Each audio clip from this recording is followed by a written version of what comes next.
ನಮಸ್ಕಾರ. ಮಹಾಭಾರತದ ಈ ಸಂಚಿಕೆಗೆ ತಮಗೆ ಸ್ವಾಗತ. ಇಂದ್ರನ ಸಭೆ ನಡೆಯುತ್ತಿದ್ದಾಗ ಒಂದು ದಿನ ಲೋಮೇಶ ಎನ್ನುವ ಮಹರ್ಷಿಗಳು ಈ ಲೋಕ ಪರ್ಯಟನೆಯನ್ನು ಮಾಡುತ್ತಾ ಇಂದ್ರನ ಸಭೆಗೆ ಬಂದರು. ಅವರು ಅಲ್ಲಿ ನೋಡುತ್ತಾರೆ, ಅರ್ಜುನ ಇಂದ್ರನ ಸಿಂಹಾಸನದ ಅರ್ಧ ಭಾಗದಲ್ಲಿ ಕುಳಿತುಕೊಂಡಿದ್ದ. ಅವರಿಗೆ ಆಶ್ಚರ್ಯವಾಗಿ ಹೋಯಿತು. ಇದೇನಿದು? ಒಬ್ಬ ಮನುಷ್ಯ, ಕ್ಷತ್ರಿಯ, ಅವನು ಇಂದ್ರನ ಸಿಂಹಾಸನದಲ್ಲಿ ಅರ್ಧ ಭಾಗ ಕುಳಿತುಕೊಳ್ಳುವುದು ಎಂದರೇನು? ಇಂದ್ರನ ಸಿಂಹಾಸನವೆಂದರೆ ಅದಕ್ಕೆ ಒಂದು ಯೋಗ್ಯತೆ ಇದೆ. ಆ ಇಂದ್ರನ ಸಿಂಹಾಸನ ದೇವತೆಗಳಿಂದಲೇ ಪೂಜಿತವಾದ ಸಿಂಹಾಸನವದು. ಅದರಲ್ಲಿ ಇವನು ಹೇಗೆ ಕುಳಿತುಕೊಂಡಿದ್ದಾನೆ? ಇವನು ಅಷ್ಟರ ಮಟ್ಟಿಗೆ ಪುಣ್ಯವನ್ನು ಸಂಪಾದಿಸಿದ್ದಾನೆ ಅಥವಾ ಅಷ್ಟರ ಮಟ್ಟಿನ ತಪಸ್ಸನ್ನು ಮಾಡಿದ್ದಾನೆಯೇ ಎನ್ನುವ ಕುತೂಹಲ, ಆಶ್ಚರ್ಯ ಅವರಲ್ಲಿ ಮೂಡಿತು. ಇಂದ್ರ ಇದನ್ನು ಗಮನಿಸಿದ. ಅವನು ಲೋಮೇಶ ಮಹರ್ಷಿಗಳಿಗೆ ಹೇಳಿದ, ಮಹರ್ಷಿಗಳೇ, ನೀವು ಯೋಚಿಸುತ್ತಿರುವಿರಿ, ಅರ್ಜುನ ನನ್ನ ಪಕ್ಕ ಅರ್ಧ ಸಿಂಹಾಸನದಲ್ಲಿ ಏಕೆ ಕುಳಿತುಕೊಂಡಿದ್ದಾನೆ ಎಂದು. ಆದರೆ ಅರ್ಜುನ ಮನುಷ್ಯನಾದರೂ ಮನುಷ್ಯನಲ್ಲ. ಏಕೆಂದರೆ ಅವನು ಕುಂತಿ ದೇವಿಯಲ್ಲಿ ನನ್ನ ಅಂಶದಿಂದ ಹುಟ್ಟಿದವನು, ಅಂದರೆ ನನ್ನ ಮಗನೇ ಅಲ್ಲವೇ. ಮಗನಿಗೆ ಸಿಂಹಾಸನದಲ್ಲಿ ಕುಳಿತುಕೊಳ್ಳುವ ಅರ್ಹತೆ ಇಲ್ಲವೇ ಮಹರ್ಷಿಗಳೇ? ಜೊತೆಗೆ ನೀವು ನಿಮ್ಮ ದಿವ್ಯ ದೃಷ್ಟಿಯಿಂದ ಯೋಚಿಸಿ ನೋಡಿ, ನಿಮಗೆ ತಿಳಿಯುತ್ತದೆ, ಈ ಅರ್ಜುನ ಹಿಂದೆ ನಾರಾಯಣರೆಂಬ ಪ್ರಖ್ಯಾತಿ ವ್ಯಕ್ತ ಮಹರ್ಷಿಗಳಿದ್ದರು. ಅವರು ಸಾವಿರಾರು ವರ್ಷ ತಪಸ್ಸನ್ನು ಮಾಡಿದ್ದರು. ಆ ನಾರಾಯಣರೇ ಈಗ ಕೃಷ್ಣ ಅರ್ಜುನರಾಗಿ ಜನ್ಮ ತಾಳಿದ್ದಾರೆ. ಅವರು ದೇವತಾ ಕಾರ್ಯವನ್ನು ಪೂರ್ಣಗೊಳಿಸುವುದಕ್ಕೋಸ್ಕರವೇ ಈ ಜನ್ಮಗಳನ್ನು ತಾಳಿದ್ದಾರೆ. ಮಹರ್ಷಿಗಳೇ, ಅದರಲ್ಲಿ ಎಂಬ ಮಹರ್ಷಿಯೇ ಈ ಅರ್ಜುನನಾಗಿ ಹುಟ್ಟಿದ್ದಾನೆ. ಜೊತೆಗೆ ಈ ಅರ್ಜುನ ಪಾತಾಳದಲ್ಲಿ ರಾಕ್ಷಸರಿದ್ದಾರೆ, ನಿವಾಚ ಕವಚ ಎಂದು. ಆ ನಿವಾತ ಕವಚರೆಂಬ ರಾಕ್ಷಸರನ್ನು ಕೊಲ್ಲುವ ಸಾಮರ್ಥ್ಯವನ್ನು ಈ ಅರ್ಜುನ ಹೊಂದಿದ್ದಾನೆ. ಹಾಗಾಗಿಯೇ ಅವನು ಇಲ್ಲಿ ನನ್ನ ಪಕ್ಕ ಕುಳಿತಿದ್ದಾನೆ ಎಂದ ಇಂದ್ರ ದೇವನ ಮಾತುಗಳನ್ನು ಕೇಳಿದ ಮೇಲೆ ಲೋಮೇಶರ ಸಂದೇಹ ನಿವಾರಣೆಯಾಯಿತು, ಸಮಾಧಾನವಾಯಿತು. ಅವರು ಪ್ರಸನ್ನರಾದರು. ಆಗ ಇಂದ್ರ ಹೇಳಿದ, ಮಹರ್ಷಿಗಳೇ, ನೀವು ಯುಧಿಷ್ಠಿರ ಮತ್ತು ಅವನ ಸಹೋದರರು ಪತ್ನಿಯೊಂದಿಗೆ ಕಾಮ್ಯಕ ವನದಲ್ಲಿ ಇದ್ದಾರೆ. ನೀವು ಈ ಕೂಡಲೇ ಅಲ್ಲಿಗೆ ಹೋಗಿ ಅಲ್ಲಿ ಯುಧಿಷ್ಠಿರನಿಗೆ ಹೇಳಿ, ಈ ಅರ್ಜುನ ಶಿವನಿಂದ ಪಾಶುಪತಾಸ್ತ್ರವನ್ನು ಪಡೆದಿದ್ದಾನೆ, ಇಂದ್ರಲೋಕದಲ್ಲಿ ಇದ್ದಾನೆ. ಇಲ್ಲಿ ದೇವತೆಗಳ ದಿವ್ಯ ಆಯುಧಗಳ ರಹಸ್ಯವನ್ನು, ಜ್ಞಾನವನ್ನು ತಿಳಿದುಕೊಂಡೇ ಅಲ್ಲಿಗೆ ಬರುತ್ತಾನೆ. ಗಂಧರ್ವರ ವಿದ್ಯೆಗಳನ್ನು ಸಹ ಕಲಿತಿದ್ದಾನೆ. ಇವೆಲ್ಲ ಮುಗಿದ ನಂತರ ಅಲ್ಲಿಗೆ ಬರುತ್ತಾನೆ ಎಂದು ಯುಧಿಷ್ಠಿರನಿಗೆ ತಿಳಿಸಿ, ಅದಲ್ಲದೆ ಯುಧಿಷ್ಠಿರ ಮತ್ತು ಅವನ ಸಹೋದರರಿಗೆ ಈ ಪಾಪ ನಿವಾರಣೆಗೋಸ್ಕರ ಮತ್ತು ಪುಣ್ಯಾರ್ಜನೆಗೋಸ್ಕರ ಮಾಡುವ ಈ ತೀರ್ಥಕ್ಷೇತ್ರಗಳ ಸಂದರ್ಶನವನ್ನು ಮಾಡುವಂತೆ ಹೇಳಿ, ಅದಷ್ಟೇ ಅಲ್ಲ, ಆ ತೀರ್ಥಕ್ಷೇತ್ರಗಳಿಗೆ ಅವರು ಹೋದಾಗ ಅವರ ಜೊತೆಗೆ ನೀವೇ ಮಾರ್ಗದರ್ಶಕರಾಗಿ ಇರಿ ಮತ್ತು ಅವರಿಗೆ ರಕ್ಷಕರಾಗಿಯೂ ಇರಿ ಮಹರ್ಷಿಗಳೇ ಎಂದ ಇಂದ್ರದೇವ. ಆಗ ಅರ್ಜುನನೂ ಸಹ ಮಹರ್ಷಿಗಳಲ್ಲಿ ಅದನ್ನೇ ಪ್ರಾರ್ಥಿಸಿ, ಆ ಕೂಡಲೇ ಲೋಮೇಶ ಮಹರ್ಷಿಗಳು ಭೂಲೋಕದತ್ತ ಹೊರಟರು. ಇತ್ತ ಈ ಹಸ್ತಿನಾಪುರದಲ್ಲಿ ಈ ಧೃತರಾಷ್ಟ್ರನ ರಾಜ್ಯಭಾರ ಮುಂದುವರೆದಿತ್ತು. ಒಂದು ದಿನ ವ್ಯಾಸ ಮಹರ್ಷಿಗಳು ಅಲ್ಲಿಗೆ ಬಂದರು. ಮಾತನಾಡುತ್ತಿದ್ದಾಗ ಧೃತರಾಷ್ಟ್ರನಿಗೆ ಅವರು ಹೇಳಿದರು, ಅರ್ಜುನ ಶಿವನನ್ನು ಕುರಿತು ತಪಸ್ಸು ಮಾಡಿದ್ದು, ನಂತರ ಶಿವನೊಂದಿಗೆ ಯುದ್ಧವನ್ನು ಮಾಡಿದ್ದು, ಶಿವನನ್ನು ಒಲಿಸಿಕೊಂಡಿದ್ದು, ಪಾಶುಪತಾಸ್ತ್ರವನ್ನು ಪಡೆದಿದ್ದು, ವಾಯು ವರುಣ ಯಮ ಮುಂತಾದ ಲೋಕಪಾಲಕರು ಪ್ರತ್ಯಕ್ಷರಾಗಿದ್ದು ಅವರ ಅಸ್ತ್ರಗಳನ್ನು ಅರ್ಜುನನಿಗೆ ನೀಡಿದ್ದು ಇಂದ್ರದೇವ ನಂತರ ಅರ್ಜುನನನ್ನು ಸ್ವರ್ಗಕ್ಕೆ ಕರೆಸಿಕೊಂಡಿದ್ದು ಅಲ್ಲಿ ದೇವತೆಗಳ ದಿವ್ಯಾಸ್ತ್ರಗಳನ್ನೇ ಅರ್ಜುನ ಕಲಿತುಕೊಂಡಿದ್ದು ಇವುಗಳನ್ನೆಲ್ಲ ವ್ಯಾಸ ಮಹರ್ಷಿಗಳು ಈ ಧೃತರಾಷ್ಟ್ರನಿಗೆ ಹೇಳಿದ. ಹೊರಟು ಹೋದ. ಧೃತರಾಷ್ಟ್ರ ತನ್ನ ಅಳಲನ್ನು, ತನ್ನ ಅಸಹಾಯಕತೆಯ, ತನ್ನ ದುಃಖವನ್ನು ತನ್ನ ಸಾರಥಿ ಸಂಜಯನನ್ನು ಕರೆಸಿ ಅವನೊಂದಿಗೆ ಹಂಚಿಕೊಂಡ. ಸಾರಥಿ ಸಂಜಯ ಬರೀ ಸಾರಥಿಯೇ ಆಗಿರಲಿಲ್ಲ. ಸಂಜಯ ಜ್ಞಾನಿಯಾಗಿದ್ದ, ತಿಳುವಳಿಕೆಸ್ತನಾಗಿದ್ದ, ಅವನು ವಿಚಾರವಂತನಾಗಿದ್ದ, ಅವನು ರಾಯಭಾರತ್ವವನ್ನು ನಿಭಾಯಿಸಲು ಇದ್ದ. ಅಂತಹ ಸಂಜಯ ಧೃತರಾಷ್ಟ್ರನಿಗೆ ಪ್ರಿಯನಾಗಿದ್ದ, ವಿದುರನ ಹಾಗೆ. ಅವನು ಎಷ್ಟೋ ಬಾರಿ ಸಂಜಯನೊಂದಿಗೆ ಧೃತರಾಷ್ಟ್ರ ತನ್ನ ಮನಸ್ಸಿನ ಸುಖ ದುಃಖಗಳನ್ನು ಹಂಚಿಕೊಳ್ಳುತ್ತಿದ್ದ. ಸಂಜಯನೊಂದಿಗೆ ಧೃತರಾಷ್ಟ್ರ ಹೇಳಿದ, ಸಂಜಯ ನೋಡು, ಆ ವ್ಯಾಸರು ಬಂದು ಹೋದಾಗಿನಿಂದ ನನಗೆ ದುಃಖವಾಗುತ್ತಿದೆ. ನಾನು ಏನು ಮಾಡಲಿ? ನನ್ನ ಮಗ ದುಷ್ಟ, ಅವನು ದುರಹಂಕಾರಿ. ಅವನು ಮುಂದೆ ಯಾವ ಅನಾಹುತಕ್ಕೆ ಕಾರಣನಾಗುತ್ತಾನೋ ತಿಳಿಯುತ್ತಲೇ ಇಲ್ಲ. ಅರ್ಜುನ ಶಿವನಿಂದ ಪಾಶುಪತಾಸ್ತ್ರವನ್ನು ಪಡೆದಿದ್ದಾನೆ. ಮುಂದೆ ಏನಾದರೂ ಯುದ್ಧ ಸಂಭವಿಸಿದಲ್ಲಿ ಭೀಷ್ಮ, ದ್ರೋಣ, ಕರ್ಣ, ಕೃಪಾಚಾರ್ಯ ಅಂತಹವರು ಯುದ್ಧ ಮಾಡಿದರೂ ನಾವು ಯುದ್ಧವನ್ನು ಜಯಿಸುವ ಭರವಸೆಯೇ ಇಲ್ಲದಂತಾಗಿದೆ. ಅರ್ಜುನನಂತ ಒಬ್ಬ ಮಹಾಪರಾಕ್ರಮಿ ನಮ್ಮಲ್ಲಿ ಇಲ್ಲವೇ ಇಲ್ಲ. ನನಗೆ ಅರ್ಜುನನ ಪರಾಕ್ರಮವನ್ನು ಕೇಳಿ ಅತೀವ ದುಃಖ ಆಗುತ್ತಿದೆ. ಆ ದುಃಖದ ಮೇರೆ ಮೀರುತ್ತಿದೆ ಎಂದ. ಸಂಜಯ ಹೇಳಿದ, ಮಹಾರಾಜ, ನೀನು ಹೇಳುತ್ತಿರುವುದೆಲ್ಲವೂ ಸತ್ಯವೇ.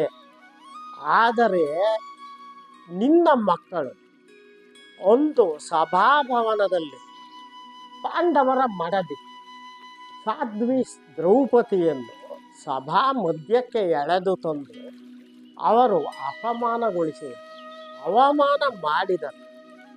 ಆ ಕರ್ಣ ದುಶ್ಯಾಸನರಂತೂ ಕಟುವಾದ ಮಾತುಗಳಿಂದ ಕ್ರೂರವಾಗಿ ದ್ರೌಪದಿಯನ್ನು ನಿಂದಿಸಿದರು, ಹಿಂಸಿಸಿದರು.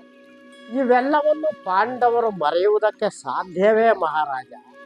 ಅವರು ಖಂಡಿತ ರೋಷ ತಪ್ತರಾಗಿರುತ್ತಾರೆ. ಈಗ ಅರ್ಜುನ ಪಾಶುಪತಾಸ್ತ್ರವನ್ನು ಪಡೆದಿದ್ದಾನೆ. ಲೋಕಪಾಲಕರ ದಯೆಗೆ ಪಾತ್ರನಾಗಿದ್ದಾನೆ. ಅವರಿಂದಲೂ ಶಸ್ತ್ರಾಸ್ತ್ರಗಳನ್ನು ಪಡೆದಿದ್ದಾನೆ. ನಿನ್ನ ಮಗ ದುರ್ಯೋಧನ ಒಂದು ಸಭಾಭವನದಲ್ಲಿ ಅಸಡ್ಡೆಯಿಂದ ತನ್ನ ತೊಡೆಯನ್ನು ದ್ರೌಪದಿಗೆ ತೋರುವಂತೆ ಪ್ರದರ್ಶಿಸಿದ. ಆ ಕ್ಷಣದಲ್ಲೇ ಭೀಮ ಸಿಂಹದಂತೆ ಗರ್ಜಿಸಿ ಅವನು ಪ್ರತಿಜ್ಞೆ ಮಾಡಿ, ನಾನು ಅದೇ ತೊಡೆಯನ್ನು ಮುಂದೆ ನಡೆಯುವ ಯುದ್ಧದಲ್ಲಿ ಮುರಿಯುತ್ತೇನೆ ಎಂದ. ಮಹಾರಾಜ, ಅದು ನಿನಗೆ ಜ್ಞಾಪಕವಿಲ್ಲವೇ? ಮುಂದೆ ಏನಾದರೂ ಯುದ್ಧ ಸಂಭವಿಸಿದರೆ ನಿನ್ನ ಮಕ್ಕಳು ನಿರ್ನಾಮವಾಗುವುದು ಖಂಡಿತ ಮಹಾರಾಜ ಎಂದ ಸಂಜಯ. ಮತ್ತೆ ಈ ಧೃತರಾಷ್ಟ್ರ ತನ್ನ ಅಸಹಾಯಕತೆಯನ್ನು ತೋಡಿಕೊಂಡ. ನನಗೆ ಈಗ ಆ ಸಭಾಮಂದಿರದಲ್ಲಿ ನಡೆದ ಅಪಚಾರಗಳು ಜ್ಞಾಪಕಕ್ಕೆ ಬಂದು ದುಃಖವಾಗುತ್ತಿದೆ ಸಂಜಯ. ನನ್ನ ಮಗ ಉದ್ಧಟ. ನಾನು ಹೇಳಿದ ಮಾತನ್ನು ಅವನು ಕೇಳುವುದೇ ಇಲ್ಲ. ಜೊತೆಗೆ ಆ ಕರ್ಣ, ಶಕುನಿ ಅವನಿಗೆ ಪುಸಲಾಯಿಸುತ್ತಾರೆ ಇರುತ್ತಾರೆ, ಪ್ರಚೋದಿಸುತ್ತಲೇ ಇರುತ್ತಾರೆ. ಅರ್ಜುನ ಶಿವನನ್ನು ಒಲಿಸಿಕೊಂಡ. ಆ ಮಹಾಮಹಿಮ ಕೃಷ್ಣನೇ ಅವನಿಗೆ ಗೆಳೆಯನಾಗಿದ್ದಾನೆ. ಅವನು ಆ ಕೃಷ್ಣನ ಜೊತೆ ಸೇರಿ ಖಾಂಡವ ವನ ದಹನದ ಸಮಯದಲ್ಲಿ ಅಗ್ನಿದೇವನಿಗೆ ಸಹಾಯ ಮಾಡಿದ ಅರ್ಜುನ. ಇನ್ನು ಯುದ್ಧ ನಡೆದರೆ ನನ್ನ ಮಕ್ಕಳು ಬಂಧು ಮಿತ್ರರೊಂದಿಗೆ ನಾಶವಾಗಿ ಹೋಗುತ್ತಾರೆ ಎಂದ ಧೃತರಾಷ್ಟ್ರ. ಧೃತರಾಷ್ಟ್ರ ನಂತರ ಪಾಂಡವರು ವನದಲ್ಲಿ ಹೇಗಿದ್ದಾರೆ ಎಂದು ಹೇಳಿದ. ಸಂಜಯ ಹೇಳಿದ, ಮಹಾರಾಜ, ಪಾಂಡವರು ಈಗ ಕಾಮ್ಯಕ ವನದಲ್ಲಿದ್ದಾರೆ.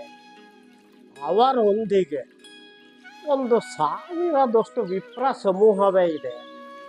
ಆ ವಿಪ್ರ ಸಮೂಹಕ್ಕೆ ಇವರೇ ಆಶ್ರಯದಾತರಾಗಿದ್ದಾರೆ. ಆ ಬ್ರಾಹ್ಮಣರ ಅಗ್ನಿ ಕಾರ್ಯಗಳು, ಹೋಮ ಹವನಗಳು ಎಲ್ಲವೂ ಸುಲಲಿತವಾಗಿ ನಡೆಯುತ್ತಿವೆ. ದಿನವ ಬೆಳಗ್ಗೆ ಈ 4 ಜನ ಸಹೋದರರು ಅವರು ಒಂದೊಂದು ದಿಕ್ಕಿಗೆ ಹೋಗಿ ಗೆಡ್ಡೆ ಗೆಣಸು, ಕಂದ ಮೂಲಗಳು, ಜಿಂಕೆಗಳು ಇವೆಲ್ಲವನ್ನೂ ತರುತ್ತಾರೆ. ಆ ವಿಪ್ರರಿಗೆ ಬೇಕಾದ್ದೆಲ್ಲವನ್ನು ಮೊದಲು ಕೊಡುತ್ತಾರೆ. ಭೋಜನ ತಯಾರಾಗುತ್ತದೆ. ಆ ಬ್ರಾಹ್ಮಣರಿಗೆ ಮೊದಲು ಭೋಜನವಾಗುತ್ತದೆ. ನಂತರ ದ್ರೌಪದಿ ಪಾಂಡವರಿಗೆ ಭೋಜನವನ್ನು ನೀಡುತ್ತಾಳೆ. ಕೊನೆಗೆ ದ್ರೌಪದಿ ಎಲ್ಲರದು ಆದ ನಂತರ ತಾನು ಭೋಜನವನ್ನು ಮಾಡುತ್ತಾಳೆ. ಆ ಮಹಾಸಾಧ್ವಿ ಮಹಾ ತಾಯಿ ಅಂತ ಎಲ್ಲರನ್ನು ನೋಡಿಕೊಳ್ಳುತ್ತಿದ್ದಾಳೆ. ಅಲ್ಲಿರುವ ಬ್ರಾಹ್ಮಣರು ಒಬ್ಬನಾದರೂ ಒಂದು ದಿವಸ ಹೊಟ್ಟೆ ಹಸಿವಿನಿಂದ ಬಳಲುತ್ತಿಲ್ಲ, ಅವರು ಕೃಶರಾದದ್ದೇ ಇಲ್ಲ ಎಂದೆಲ್ಲ ಸಂಜಯ ಧೃತರಾಷ್ಟ್ರನಿಗೆ ವಿವರಿಸಿದ. ಧೃತರಾಷ್ಟ್ರನ ಆತಂಕ ಮತ್ತು ಚಿಂತೆ ಇದರಿಂದ ಇನ್ನಷ್ಟು ಉಲ್ಬಣವಾಯಿತು. ಅವನು ಹೇಳಿದ, ಸಂಜಯ, ನನಗೆ ನನ್ನ ಮಕ್ಕಳು ಸಭಾಭವನದಲ್ಲಿ ಮಾಡಿದ ಅಪಚಾರ ಅವಮಾನ ಈಗಲೂ ನಾನು ಅದನ್ನು ಜ್ಞಾಪಿಸಿಕೊಳ್ಳುತ್ತಾ ಇರುತ್ತೇನೆ. ಜೊತೆಗೆ ಪಾಂಡವರ ಗುಣ, ಸ್ವಭಾವ, ಶೌರ್ಯ, ಪರಾಕ್ರಮಗಳು ನನ್ನ ಕಣ್ಣ ಮುಂದೆಯೇ ಇದೆ. ನಾನು ಮುಂದೆ ಯುದ್ಧವೇನಾದರೂ ನಡೆದರೆ ಆ ಪಾಂಡವರು ನನ್ನ ಮಕ್ಕಳ ಮೇಲೆ ದಯೆ ದಾಕ್ಷಿಣ್ಯವನ್ನಂತೂ ತೋರಿಸುವುದೇ ಇಲ್ಲ. ನನಗೆ ಒಂದು ವಿದುರ ಹಿತವಚನಗಳನ್ನು ಹೇಳಿದ ಸಂಜಯ, ಆದರೆ ನಾನು ಅದನ್ನು ಲಕ್ಷಿಸಿದೆ, ತಪ್ಪು ಮಾಡಿಬಿಟ್ಟೆ ಎಂದ ಧೃತರಾಷ್ಟ್ರ. ಸಂಜಯ ಹೇಳಿದ, ಹೌದು ಮಹಾರಾಜ, ನೀನು ನಿನ್ನ ಮಗನ ದುಷ್ಟತನವನ್ನು ತಡೆಯುವ ಸಾಹಸವನ್ನು ಇಲ್ಲಿಯವರೆಗೆ ಮಾಡಲೇ ಇಲ್ಲ. ಮಗನ ಮೇಲಿನ ಪ್ರೇಮದಿಂದ ಅವನ ಕಾರ್ಯಗಳಿಗೆ ತಡೆಯುವುದನ್ನು ಮಾಡಲಿಲ್ಲ. ಅವನಿಗೆ ಬುದ್ಧಿವಾದಗಳನ್ನೂ ಸಹ ನೀನು ಹೇಳಲಿಲ್ಲ, ಅದಕ್ಕೆ ಪ್ರಯತ್ನವನ್ನು ನೀನು ಮಾಡಲಿಲ್ಲ ಎಂದ. ಜೊತೆಗೆ ಹೇಳಿದ, ಮಹಾರಾಜ, ಜೂಜಾಟದಲ್ಲಿ ಸೋತ ನಂತರ ಕಾಮ್ಯಕ್ಕೆ ವನಕ್ಕೆ ಪಾಂಡವರು ಹೊಸದಾಗಿ ಹೋಗಿದ್ದರು. ಆಗ ಅಲ್ಲಿಗೆ ಕೃಷ್ಣ, ಕೇಕೆಯ ರಾಜರು, ಪಾಂಚಾಲರು, ಮತ್ಸ್ಯರು ಎಲ್ಲರೂ ಆಗ ಬಂದಿದ್ದರು. ಕೃಷ್ಣ ಆಗ ಕೆರಳಿ ನುಡಿದಿದ್ದ, ನಾನು ಬಲರಾಮ, ಪ್ರದ್ಯುಮ್ನ, ಸಾತ್ಯಕಿ, ಸಾಂಬ, ದ್ರುಪದ, ದೃಷ್ಟದ್ಯುಮ್ನ ಈ ಮಹಾರಾಜರುಗಳು ಎಲ್ಲರೂ ಸೇರಿ ಭೀಮಾರ್ಜುನರು, ನಕುಲ ಸಹದೇವರೊಂದಿಗೆ ಹೋಗಿ ಈಗಲೇ ಆ ಕೌರವರನ್ನು ಧ್ವಂಸ ಮಾಡಿಬಿಡುತ್ತೇನೆ ಎಂದು ಅಬ್ಬರಿಸಿದ.